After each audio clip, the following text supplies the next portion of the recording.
আজিৰ এই ভিডিঅ'টোত মই আপোনালোকৰ কাৰণে তিনিটা গুৰুত্বপূৰ্ণ আঁচনি ৰিলেটেড আপডেট লৈ আনিছোঁ। প্ৰথমটো আপডেট আহিছে PM কিষাণ আঁচনিখনৰ ফালৰ পৰা, সেকেণ্ডটো আপডেট আহিছে মুখ্যমন্ত্ৰী মহিলা উদ্যমিতা অভিযান আঁচনিখনৰ যিটো 10,000 টকা চৰকাৰে দিয়া কথা আছিল, এই পইচাটো কেতিয়ালৈকে দিব। আৰু শেষৰ আপডেটটো আহিছে অৰুণোদয় আঁচনিক লৈ, যে অৰুণোদয় আঁচনি আজি যিটো পইচা মুকলি কৰা হ'ল, এই পইচাটো কোনসকল লোকে লাভ কৰিলে আৰু কোনসকল লোকে লাভ নকৰিলে, সকলো কথা আপোনালোকে এই ভিডিঅ'টোত জানিব পাৰিব। গতিকে ফটাফট ভিডিঅ'টোত লাইক এটা কৰি দিয়ক। চেনেলটোলৈ যদি প্ৰথম আহিছিলে ছাবস্ক্ৰাইব কৰি লওক এনেকুৱা ধৰণৰ ইনফৰ্মেটিভ ভিডিঅ' ৰেগুলাৰ চাবৰ কাৰণে। আহক এতিয়া ভিডিঅ'টো আৰম্ভ কৰোঁ।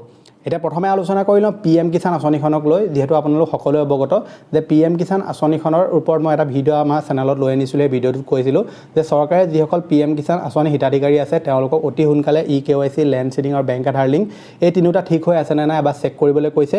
যদি এইকেইটা বস্তু আপোনালোকৰ ঠিক হৈ থকা নাই তেনেকুৱা ক্ষেত্ৰত আপুনি আহিবলগীয়া 19 নম্বৰ কিস্তিৰ পইচাটোৰ পৰা বঞ্চিত হ'বলগীয়া হ'ব।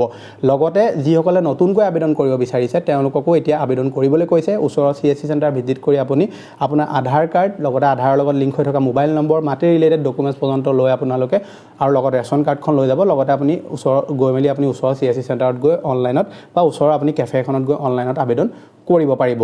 এতিয়া হ'ল PM কিষাণ আঁচনিখনত যিসকল লোকক চৰকাৰে পইচা ঘূৰাই দিবলৈ কৈছে, এই যিসকল লোক আছে তেওঁলোকে যদি পইচা নুঘূৰাই, এতিয়া আহিবলৈ যিটো বাতৰি আহিছে যে তেওঁলোকৰ ওপৰত একশ্যন লোৱা হ'ব। গতিকে আপুনি যদি PM কিষাণ আঁচনিখনৰ এজন ফেক বেনিফিচাৰী হয়, যিহেতু PM কিষাণ আঁচনি আমাৰ অসমৰ বহুতবিলাক ফেক হিতাধিকাৰী ওলাইছে, ডিষ্ট্ৰিক্টে হাজাৰ লাখ ফেক হিতাধিকাৰী ওলাইছে আৰু বহুতো এনেকুৱা অফিচাৰো জড়িত হৈ আছে যি এই আঁচনিবিলাক পোৱাত কিছুমান মানুহক সহায় কৰিছিলে।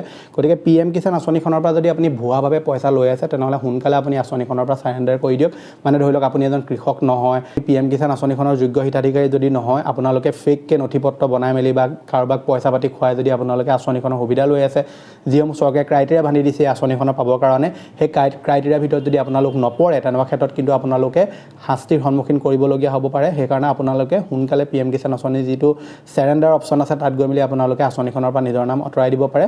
আৰু লগতে আপুনি যি আঁচনিৰ পইচা আছে সেই পইচাটো চৰকাৰে ঘূৰাই দিবলৈও কৈ আছে। গতিকে সম্ভৱতঃ তেওঁলোকলৈ নটিছো আহিব পাৰে বা আহিছেও। গতিকে আপোনালোকৰ যদি তেনেকুৱা কিবা হৈছে সোনকালে আপুনি পইচাসমূহ ঘূৰাব লাগিব। যদি নুঘূৰাই তেনেকুৱা ক্ষেত্ৰত ব্যৱস্থা চৰকাৰে গ্ৰহণ কৰিব বুলি কৈছে। আৰু PM কিষাণ আঁচনিখনৰ যিটো 19 নম্বৰ কিস্তি পইচা, এই পইচাটো আপোনালোকে ফেব্ৰুৱাৰী মাহত লাভ কৰিব।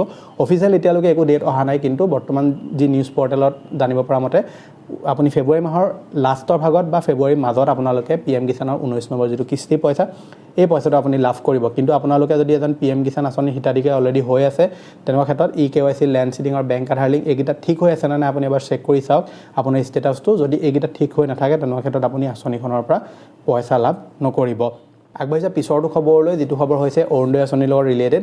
আজি যিহেতু অৰুণোদয় আঁচনিৰ পইচা মুকলি কৰি দিয়া হ'ল, গতিকে বহুতো লোকে এতিয়া প্ৰশ্ন কৰি আছে যে অৰুণোদয় পইচা আমি কিয় লাভ কৰা নাই, যিসকলে নতুনকৈ আবেদন কৰিছিলোঁ। অৰুণোদয় এই যিটো কিস্তি পইচা, এই পইচাটো কেৱল পুৰণা হিতাধিকাৰীসকলৰ কাৰণে চৰকাৰে মুকলি কৰিছে। যিহেতু নতুন হিতাধিকাৰীসকলে এতিয়াও ফৰ্ম ফিল আপ কৰা নাই, তেওঁলোকৰ কেৱল ডকুমেণ্টছ ভেৰিফিকেশ্যন বা ৰেজিষ্ট্ৰেশ্যন প্ৰক্ৰিয়া সেইটোৱে কমপ্লিট হৈছে। ফৰ্ম আহিব, সেই ফৰ্মসমূহ ফিল আপ কৰাৰ পিছত আপোনালোকে ফৰ্মসমূহ ছাবমিট কৰিব। তাৰ পৰা সেইবিলাক ভেৰিফিকেশ্যন হ'ব, হোৱাৰ পাছত আপোনালোকৰ কি হ'ব, লিষ্ট এখন আহিব। সেই লিষ্টখনত যাৰ যাৰ নাম থাকিব তেওঁলোকে অৰুণোদয় আঁচনি পইচা লাভ কৰিব।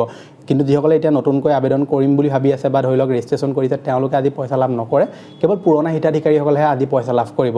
লাগিলে তেওঁলোকৰ ৰেচন কাৰ্ড থাকক বা নাথাকক তেওঁলোকে আজি পইচা লাভ কৰিছে।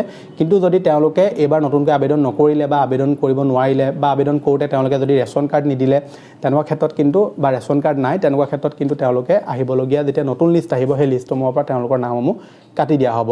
আৰু বহুতো লোকে মোক এটা কথা সুধি আছিলে যে আমাৰ যিটো ৰেচন কাৰ্ড, সেই ৰেচন কাৰ্ডটো আমি ডকুমেণ্টছ ভেৰিফিকেশ্যনৰ সময়ত আমাৰ ৰেচন কাৰ্ড অহা নাছিলে। গতিকে এতিয়া যদি আপোনাৰ ৰেচন কাৰ্ড আহিলে তেনেকুৱা ক্ষেত্ৰত আপুনি পঞ্চায়তত খবৰ কৰক। মই সবিশেষ ইয়াৰ বিষয়ে নাজানিম যে কেনেকৈ সেইটো তেওঁলোকে ল'ব, কি কৰিব। পঞ্চায়তত এবাৰ খবৰ কৰি চাব, কাৰণ মুখ্যমন্ত্ৰী হিমন্ত বিশ্ব শৰ্মা ডাঙৰীয়াই কৈছিলে যে যিসকলে ৰেচন কাৰ্ড লাভ নকৰে সময়ত, ৰেজিষ্ট্ৰেশ্যন সময়ত বা ডকুমেণ্ট ভেৰিফিকেশ্যনৰ সময়ত, তেনে ক্ষেত্ৰত পিছত তেওঁলোকে জমা কৰিলেও হ'ব বুলি কৈছিলে। গতিকে আপুনি পঞ্চায়তত এবাৰ খবৰ কৰি চাব কেনেকৈ তেওঁলোকে এইবিলাক ডকুমেণ্ট জমা ল'ব, ভালদৰে আপুনি তেওঁলোকৰ পৰা জানিব পাৰিব। গতিকে বহুতে ভাবি আছে যে আমিও আজি পইচা পাম, কিন্তু অৰুণোদয় নতুন হিতাধিকাৰীসকলে আজি পইচা নাপায়। তেওঁলোকে ফৰ্ম ফিল আপ কৰাৰ পিছত লিষ্ট আহিব, তাৰ পাছত চৰকাৰে ডেট দিব, সেইমতে তেওঁলোকে পইচাসমূহ লাভ কৰিব। গতিকে অৰুণোদয় আঁচনিত পইচা পাবৰ কাৰণে আপোনালোকৰ মেইন যিটো নথিপত্ৰ এইবাৰ চৰকাৰে নিৰ্ধাৰণ কৰি দিছে, এইটো হৈছে আধাৰ কাৰ্ড আৰু আপোনালোকৰ ৰেচন কাৰ্ড। এইকেইটাৰ ভিতৰত এটা নথিপত্ৰও যদি আপোনাৰ নাই তেনেকুৱা ক্ষেত্ৰত কিন্তু আপোনালোকে পইচা লাভ নকৰিব। আৰু আপোনালোকে যিটো বেংক একাউণ্ট দিব, সেই বেংক একাউণ্টৰ লগতো আধাৰ কাৰ্ডটো আপুনি লিংক কৰি ৰাখিব, যাতে পিছত কোনো ধৰণৰ আপোনালোকৰ প্ৰব্লেম নহয়। আগবাঢ়িছোঁ যে শেষৰটো খবৰলৈ, যিটো আহিছে মুখ্যমন্ত্ৰী মহিলা উদ্যমিতা অভিযান আঁচনিখনক লৈ। চৰকাৰে গোটৰ মহিলাসকলক যিটো 10,000কৈ টকা দিয়া কথা আছিলে, সেই পইচাটো এতিয়ালৈকে দিয়া হোৱা নাই। ফেব্ৰুৱাৰী মাহত পইচাটো দিয়াৰ কথা আছে গতিকে ইয়াক লৈ এতিয়া নতুন আপডেট এটা আহিছে যে বিহুৰ পিছতে আপোনালোকৰ এই যি পইচা এই পইচাটো আপুনি লাভ কৰিব অৰ্থাৎ ফেব্ৰুৱাৰী মাহৰ আপুনি প্ৰথম সপ্তাহতে পইচাটো লাভ কৰিব বুলি কৈছে নিউজ পৰ্টেলসমূহত জানিব পৰা মতে আপোনালোকে ফেব্ৰুৱাৰী মাহৰ প্ৰথম ভাগতে লাভ কৰিব বুলি কৈছে গতিকে আপোনালোকৰ যিটো বেংক একাউণ্ট আছে সেই বেংক একাউণ্টটো আপোনালোকে ঠিকমতে যাতে কৰি থয় সেইটো আপুনি চাব যদি বেংক একাউণ্ট আপোনাৰ কিবা খেলিমেলি হৈ থাকে তেনেকুৱা ক্ষেত্ৰত আপোনালোকে কিন্তু পইচা লাভ নকৰিব লগতে এই যিটো পইচা আপোনালোকে লাভ কৰিব 10,000 টকা এইটো আপোনালোকে প্ৰথমত ব্যৱসায় বা সৰুৰা কিবা এটা আপুনি কৰি দেখুৱাব লাগিব আপুনি সেই পইচাটো লৈ ধৰি লওক কিবা কুকুৰা কিবা আপোনালোকে ফাৰ্ম এখনে খুলি দিলে বা ধৰি লওক কুকুৰা ব্যৱসায় এটাই কৰিছে বা ধৰি লওক আপুনি গাহৰি ব্যৱসায় কৰিছে বা পাণ তামোলৰ দোকান এখন খুলিলে বা আপুনি কাপোৰৰ কিবা এটা ব্যৱসায় ষ্টাৰ্ট কৰিলে মানে যিকোনো আপুনি সৰুৰা যদি কিবা এটা ব্যৱসায় ষ্টাৰ্ট কৰে সেই পইচাটো যদি আপুনি ভালকৈ ইউজ কৰি দেখুৱায় তেনেকুৱা ক্ষেত্ৰত চৰকাৰে আহিবলগীয়া সময়ত আপোনালোকক আৰু পইচা দিব বুলি কৈছে গতিকে আপোনালোকে এই যিটো পইচা লাভ কৰিব এই পইচাটো আপোনালোকে অবাবত খৰচ নকৰিব যদি তেনেকৈ খৰচ কৰে আপোনালোকে কোনো ধৰণৰ পিছত সা সুবিধা চৰকাৰৰ ফালৰ পৰা লাভ নকৰিব বুলি কৈছে গতিকে আপুনি এই যিটো পইচা এই পইচাটো পাবৰ কাৰণে এতিয়া বেছি ৱেইট কৰাৰ প্ৰয়োজন নাই চৰকাৰে মহিলাসকলক 10,000 টকাটো ফেব্ৰুৱাৰী মাহৰ প্ৰথম সপ্তাহতে দিব বুলি যিহেতু কৈ থৈছে গতিকে এতিয়া বৰ্তমান বাতৰিত অহা মতে আপোনালোকে বিহুৰ পিছতে এই যিটো পইচা এই পইচাটো লাভ কৰিব গতিকে এইকেইটা আছিলে যে আপোনালোকক দিবলগীয়া ইনফৰমেশ্যন আশা কৰিছোঁ আপোনালোকে ভিডিঅ'টো চাই ভাল পালে যদি ভাল পালে ভিডিঅ'টো লাইক কৰিব চেনেলটোলৈ যদি প্ৰথম আহিছিলে ছাবস্ক্ৰাইব কৰি ল'ব এনেকুৱা ধৰণৰ ইনফৰমেটিভ ভিডিঅ' ৰেগুলাৰ চাই থাকিবৰ কাৰণে লগ পাম অন্য ভিডিঅ'ত এদিলৈ ধন্যবাদ